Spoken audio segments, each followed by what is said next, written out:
gagné sur la mort, ta gloire remplit les lieux très hauts, rien ne peut nous séparer.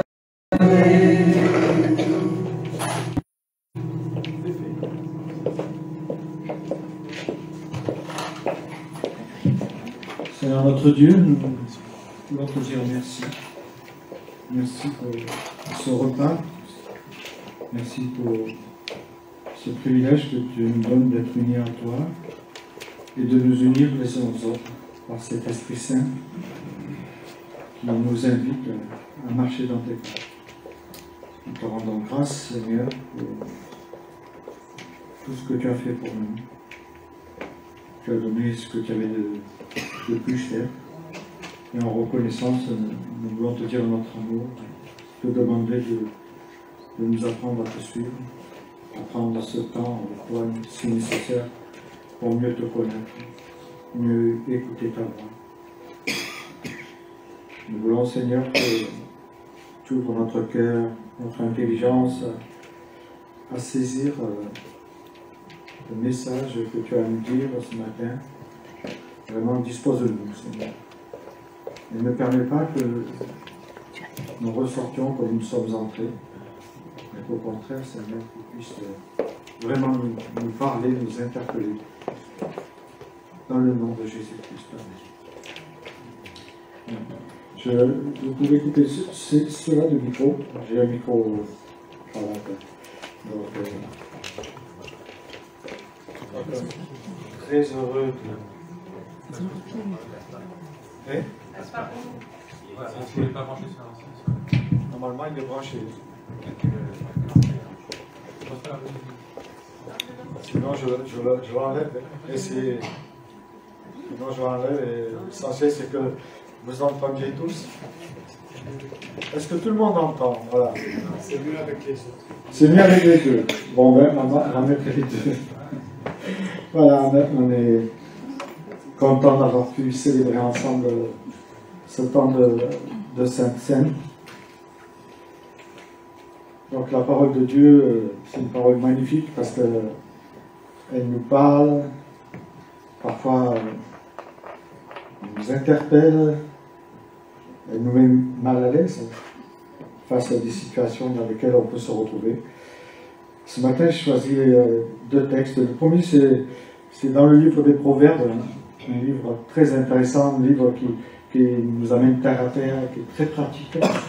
Et là, c'est dans le chapitre 7 du livre des Proverbes, et à partir du verset 6, il est dit « Un jour, je regardais à travers le treillis de ma fenêtre, et je vis parmi les stupides.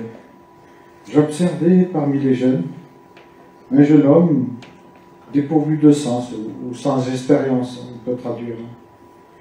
Il passait dans la rue près du coin où se tenait l'une de ses femmes, se dirigeant vers sa maison.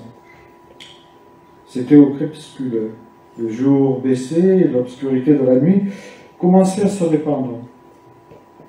Or, voici que cette femme vint à sa rencontre, habillée comme une prostituée et l'esprit plein de ruse. Elle parlait fort et sans retenue, et ses pieds ne tenaient pas en place chez elle. Tantôt dans la rue, tantôt sur les places, elle cherchait l'aventure. Elle faisait le guet à tous les carrefours. Elle attrapa le jeune homme, l'embrassa et, le regardant droit dans les yeux, elle lui dit « J'avais fait un sacrifice de reconnaissance. Je viens aujourd'hui même de m'acquitter de mes vœux. Voilà pourquoi je suis sorti à ta rencontre. Je cherchais à te voir et je t'ai trouvé. J'ai garni mon lit de couverture et d'étoffes brodées en fil d'Égypte. J'ai parfumé mon lit de myrrhe, d'aloès, de cinnamon. Viens, grisons d'amour jusqu'au matin. » Autrement dit, prenons du plaisir ensemble. Livrons-nous aux délices de la volupté, car mon mari n'est pas à la maison. Il est parti pour un voyage au loin. Il a emporté une bourse pleine d'argent et ne rentrera qu'à la pleine lune. À force d'artifice, elle le fit réfléchir. Par ses doux propos, elle l'entraîna. Alors il se mit soudain à la suivre comme un bœuf qui va à l'abattoir, comme un fou conduit pour le châtier, jusqu'à ce qu'une flèche lui transperce le foie, comme un oiseau qui se précipite dans le filet, sans se douter qu'il va de sa vie et qu'il est en danger. Et maintenant, mes fils, écoutez-moi, prêtez attention à mes paroles, que votre cœur ne se laisse pas entraîner par une telle femme. Ne vous égarez pas dans ses sentiers, car nombreuses sont ses victimes blessées à mort, et ceux qu'elle a fait périr comptent parmi les plus robustes. Voilà un passage du livre des Proverbes qui est très intéressant. Et j'aimerais lire un autre passage qui se trouve dans le livre de Samuel, l'histoire de David. C'est une histoire formidable. David, moi j'aime beaucoup les personnages historiques parce qu'on peut facilement s'y retrouver. En tout cas, je me retrouvais avant même la conversion. Donc je me retrouvais dans certains personnages. Et voilà, c'est l'histoire de David. Quand on lit le chapitre de Samuel jusqu'au chapitre 10, on voit que tout semble bien aller, tout semble rouler pour David, tout va bien pour lui. Et l'auteur du livre nous le présente même comme un roi qui est exemplaire, hein, dans bien des domaines en tout cas. Il réussit, avec l'aide de Dieu, à unifier les 12 tribus qui étaient en train de se diviser et qui allaient partir justement dans une guerre civile, et David va réussir avec l'aide de Dieu à unifier. Il a fait aussi de Jérusalem la capitale de tous. Il a organisé le culte. Il a ramené, après avoir ramené le tabernacle, bien sûr. Dieu lui a confié la préparation de la construction du grand temple et lui a même permis d'agrandir toutes les frontières d'Israël. Son trône semble vraiment bien établi. Il réussit à mettre le pays à l'abri de tous ses ennemis, en prenant justement régulièrement part à toutes les campagnes militaires que cela a entraîné. On peut dire que David, jusqu'au chapitre 10, il est à l'apogée de son ministère. Et c'est vrai que quand on lit ces premiers chapitres, tout semble lui réussir. Mais voilà. On ne sait pourquoi, lui qui était toujours allé au combat pour aider ses soldats et gagner des batailles, on apprend ce jour-là qu'il ne part pas en compagnie avec la campagne militaire contre ses derniers ennemis qui étaient les Ammonites. On sait qu'il va rester seul et dans cette solitude, voilà, il va prendre le temps, un peu trop de temps même, et il va se retrouver en danger. Je vous invite à lire dans 2 Samuel, justement, ce chapitre 12 de 2 Samuel, au verset 1 à 14. On sait que David a commis l'irréparable, et donc, justement, l'Éternel le reprend et l'envoie Nathan le prophète. Dans une ville vivaient 2 hommes, lui dit Nathan. L'un était riche, l'autre était pauvre. Le riche possédait beaucoup de moutons et de bœufs. Le pauvre n'avait qu'une petite brebis qu'il avait achetée et qu'il élevait. Elle grandissait chez lui, auprès de ses enfants. Elle mangeait de son pain, buvait à son bol et couchait dans ses bras. Elle était pour lui comme une fille. Un jour, un voyageur arriva chez l'homme riche, mais celui-ci ne voulut pas prendre une bête de ses troupeaux de moutons ou de bœufs pour préparer un repas aux voyageurs de passage. Alors il alla prendre la brebis du pauvre et la fit apprêter pour son hôte. David, quand il entendit cela, entra dans une violente colère. Il dit à Nathan, « Aussi vrai que l'Éternel est vivant, l'homme qui a fait cela mérite la mort. » Il restituera 4 fois la valeur de la brebis pour avoir commis un tel acte, et pour avoir agi sans pitié. Alors Nathan s'approcha de David et lui dit, cet homme-là, c'est toi. Voici ce que déclare l'Éternel, le Dieu d'Israël. Je t'ai conféré l'onction pour t'établir roi d'Israël. Je t'ai délivré de Saül. Je t'ai livré la maison de ton serviteur Saül. J'ai mis les femmes de ton Seigneur dans tes bras. Je t'ai établi chef sur Israël et sur Juda. Et si cela était trop peu, j'étais prêt à ajouter encore d'autres dons.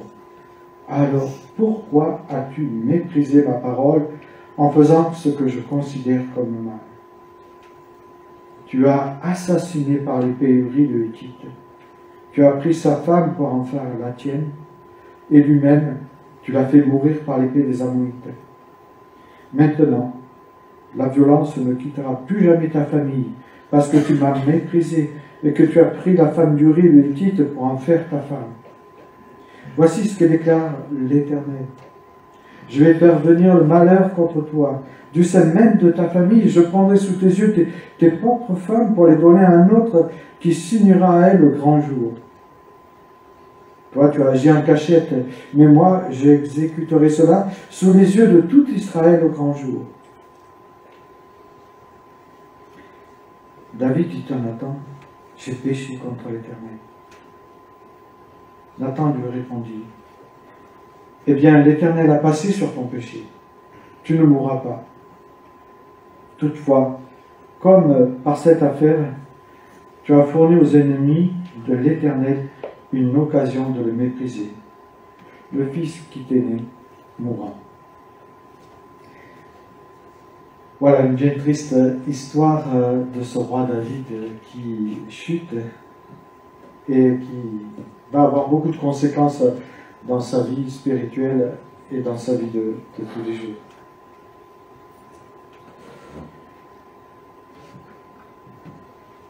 David était bien parti. Et dans notre vie chrétienne, on peut bien partir, connaître le Seigneur, le suivre, marcher avec lui, et puis voilà. Une chose suffit pour qu'on tombe. Et l'Écriture nous dit que celui qui est debout prenne garde de ne pas tomber. Prenne garde de ne pas chuter.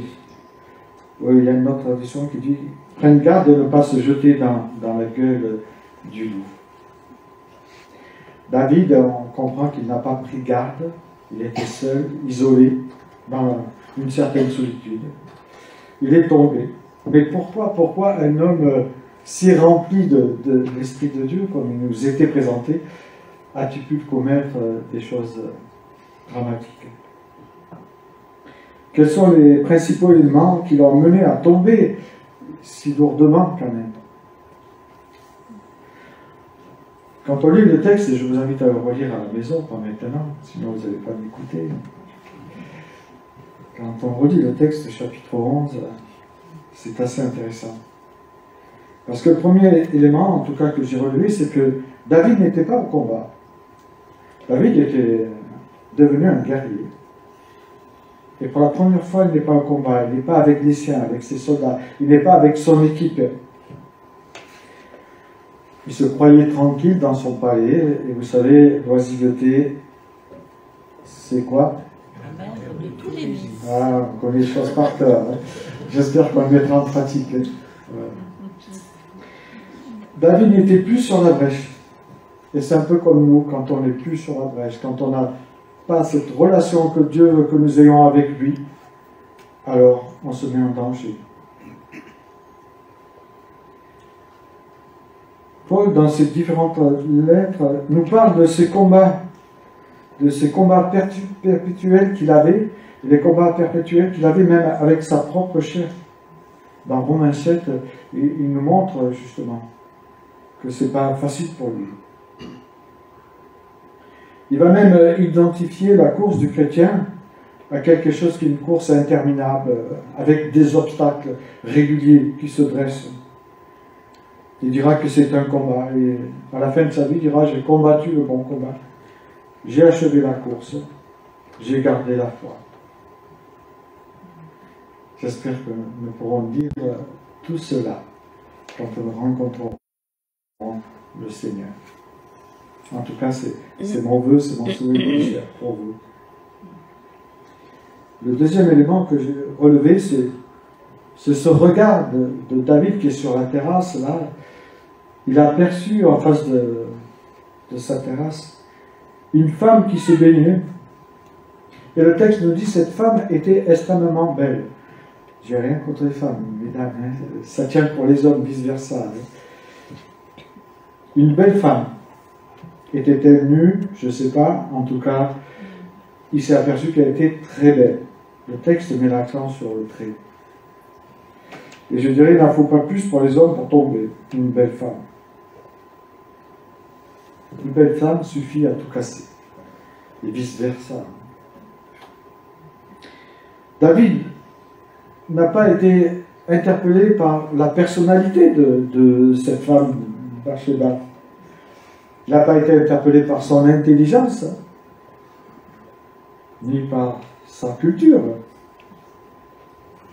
Il a été attiré par la beauté de son corps. Son regard s'est arrêté sur sa beauté. Et un regard qui s'arrête sur la beauté d'une femme trop longtemps devient un regard désireux. Et un regard désireux peut devenir un regard qui convoite. Et un regard qui convoite, vous savez où ça mène. C'est le 10e commandement, la convoitise. La convoitise nous guette tous, toutes aussi. C'est comme ça. Et dans cette société dans laquelle nous vivons, la convoitise est grande. Et Jacques dira, chacun est tenté.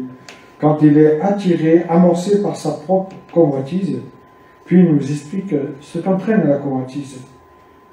La convoitise, lorsqu'elle a conçu, enfante le péché. Le péché, étant consumé, produit la mort, c'est-à-dire la séparation d'avec Dieu.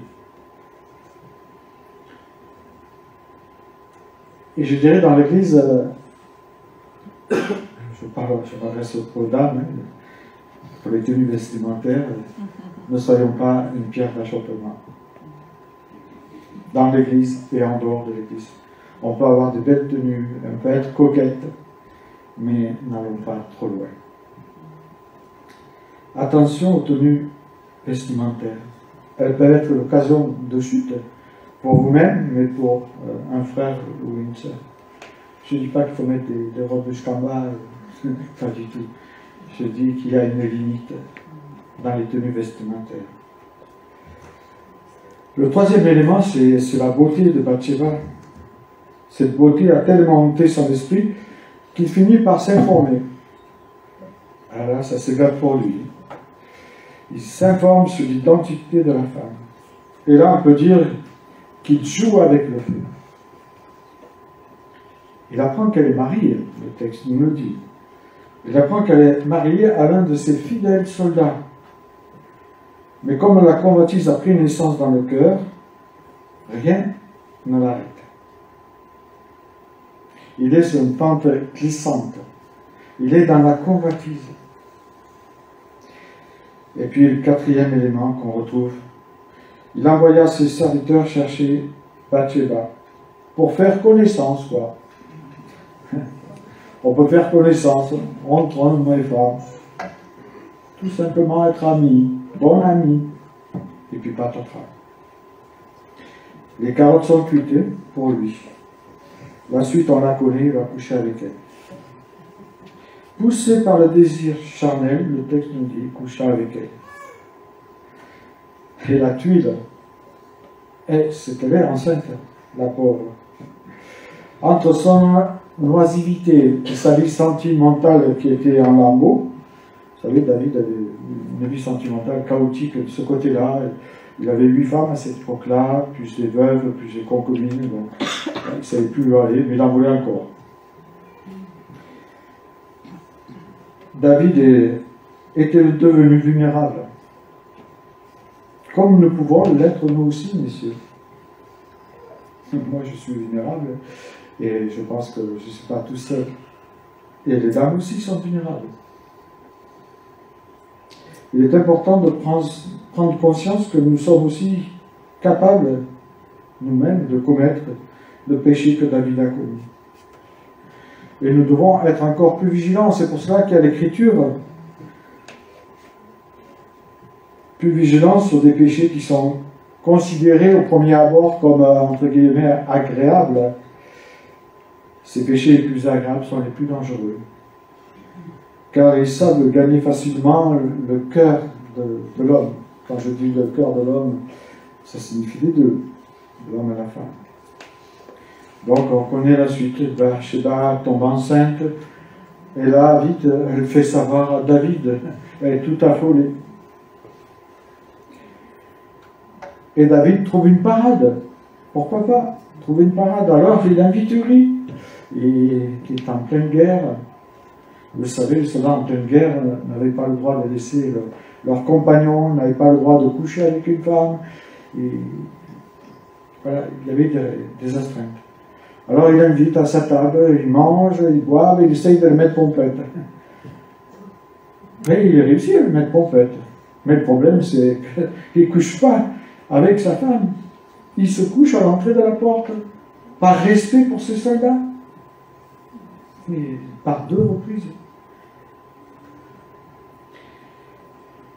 Il veut lui faire croire que l'enfant qui va naître est de lui, mais pas de bol, ça ne marche pas.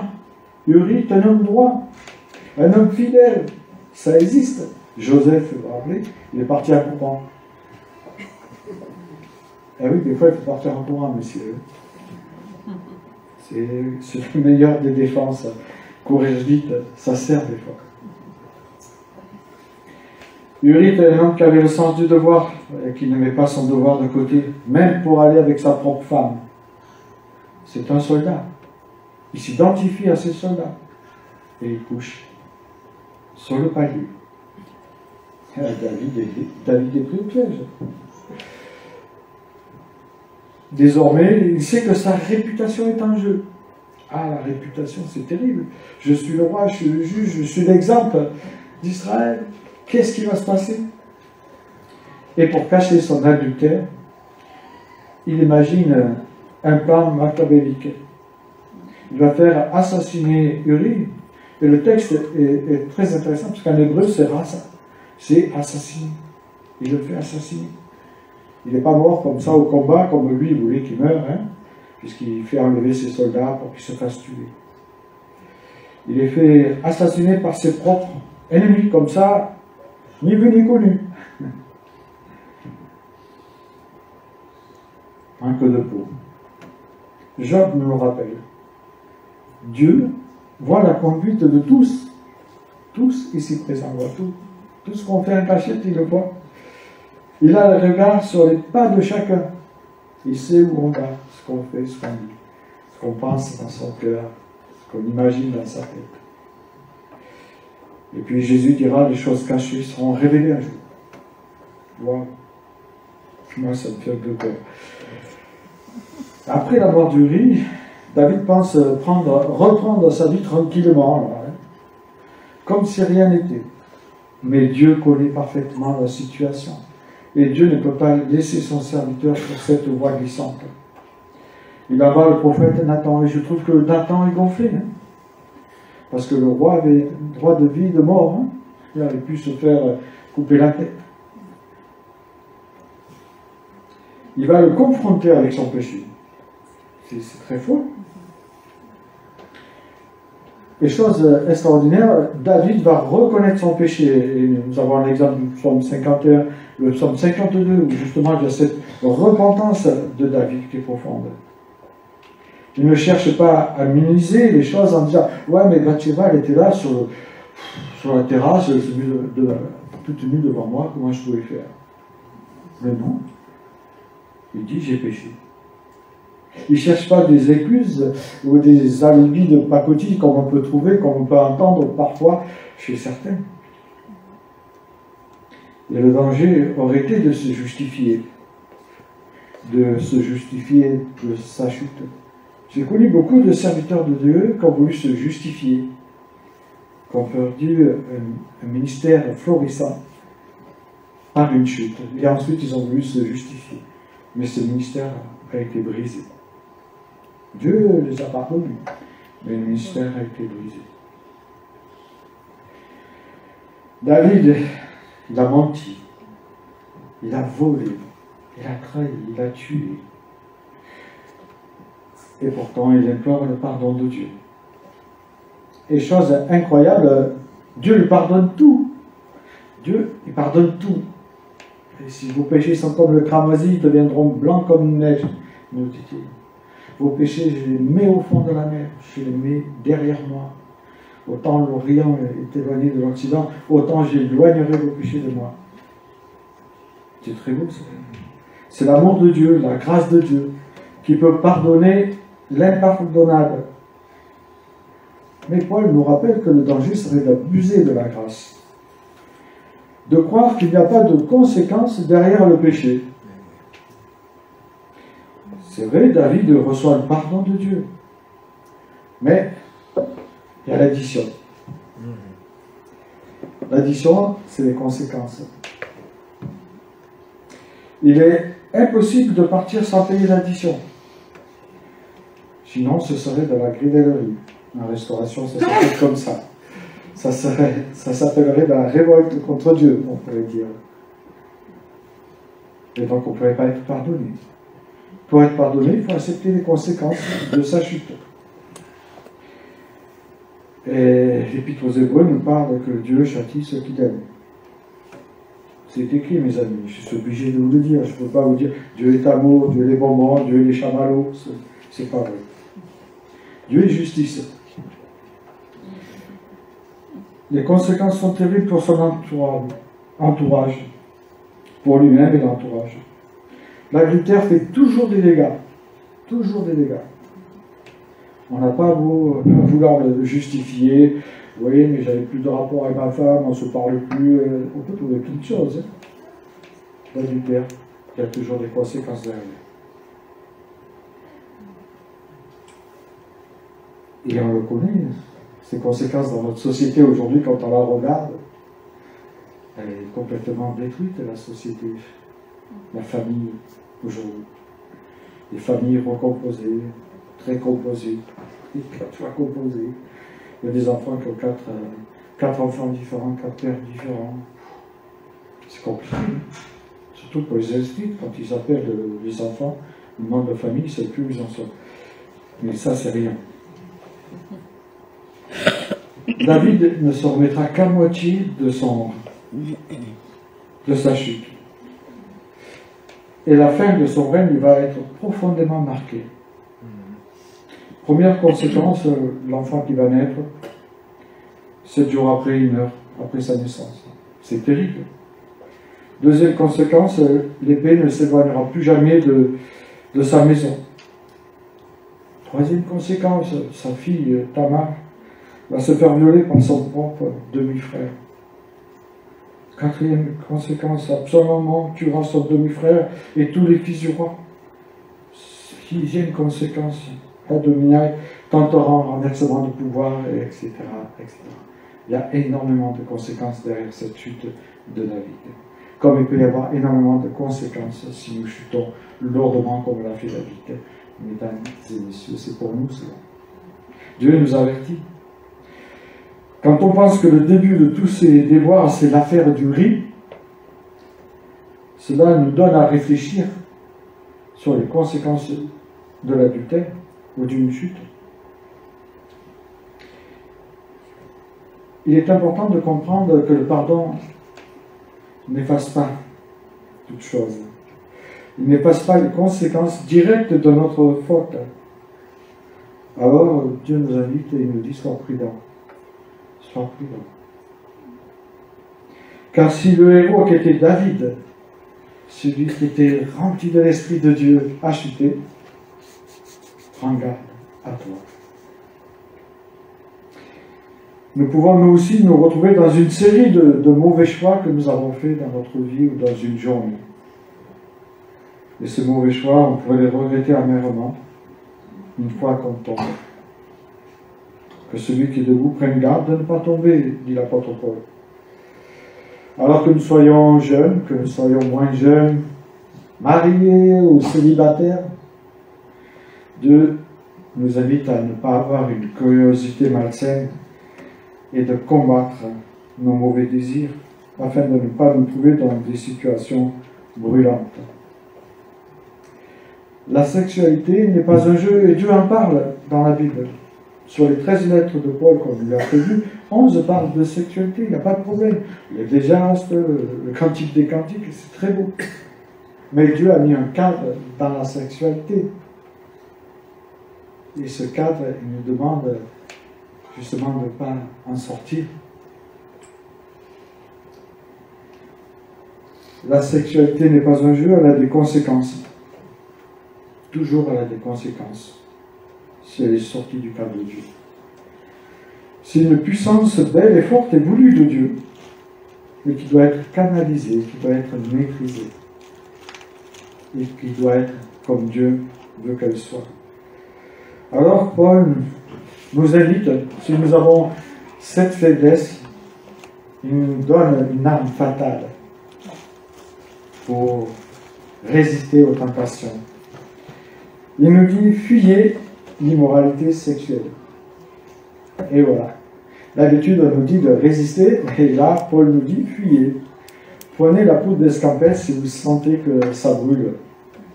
Mais prenez la poudre d'escampette. Il y a des fois où on ne peut pas résister. C'est un peu comme un gourmand, s'il passe tous les jours devant une pâtisserie, qui s'arrête, il regarde, voilà. Il commence à sentir, oh, et puis il rentre, et il dit, moi je ne vais pas l'acheter, je regarde juste, puis il s'approche, et puis à un moment donné, il achète, il dit, bon, ben, je le mets là, je ne regarde pas, juste, je l'admire. On sait comme ça va finir, le gâteau, il va le croquer à un moment donné.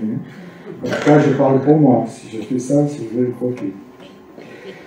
Donc voilà, l'apôtre Paul nous donne justement une issue, c'est de fuir quand on se sent en danger avec un sexe opposé.